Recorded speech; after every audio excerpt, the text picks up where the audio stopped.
রাজস্থানের মেয়ে নরেশি মিনা ব্রেন টিউমারে আক্রান্ত হয়েও কেবিসিতে জিতল ৫০ লক্ষ টাকা। ইচ্ছা থাকলেই উপায় হয়, এই চিরন্তন সত্য কথা আবার প্রতিফলিত করল এক সাহসী নারী।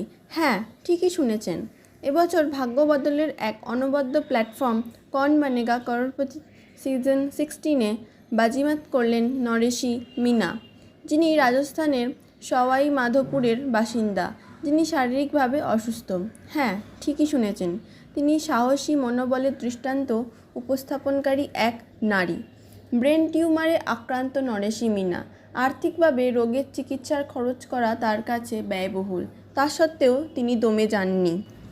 প্রত্যেক মানুষেরই এই সুন্দর পৃথিবীতে বেঁচে থাকার প্রবল ইচ্ছে, কেননা তারা জীবনের শেষ পর্যায়ে গিয়েও বিভিন্নভাবে বাঁচার চেষ্টা করে থাকেন।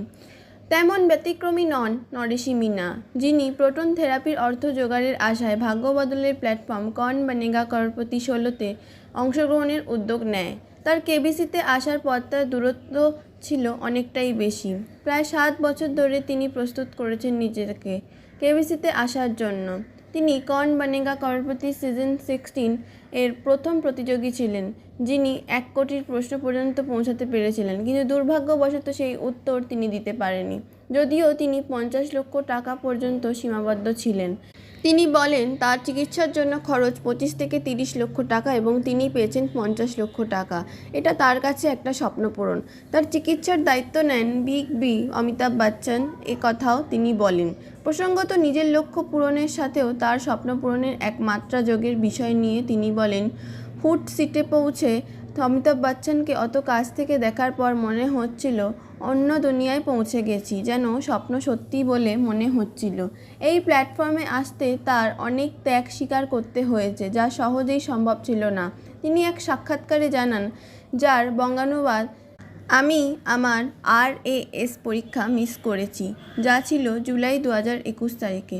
আমার কেন্দ্র ছিল জয়পুর এবং যেতে ও ফিরে আসতে সময় 3 থেকে 4 দিন লাগবে। তাই আমি কেবিসিকে এই সময় সুযোগ দেওয়ার সিদ্ধান্ত নিয়েছি। এমন এক সাহসী নারী সমগ্র নারী জাতিকে এক সাহসিক মানসিকতার বাতাবরণ করে বটে। এইরকম আরও নতুন নতুন তথ্য পেতে ফলো করুন আমাদের তোমার পৃথিবী পেজটিকে। আর ভিডিওটি ভালো লাগলে লাইক, শেয়ার আর কমেন্ট করতে ভুলবেন না।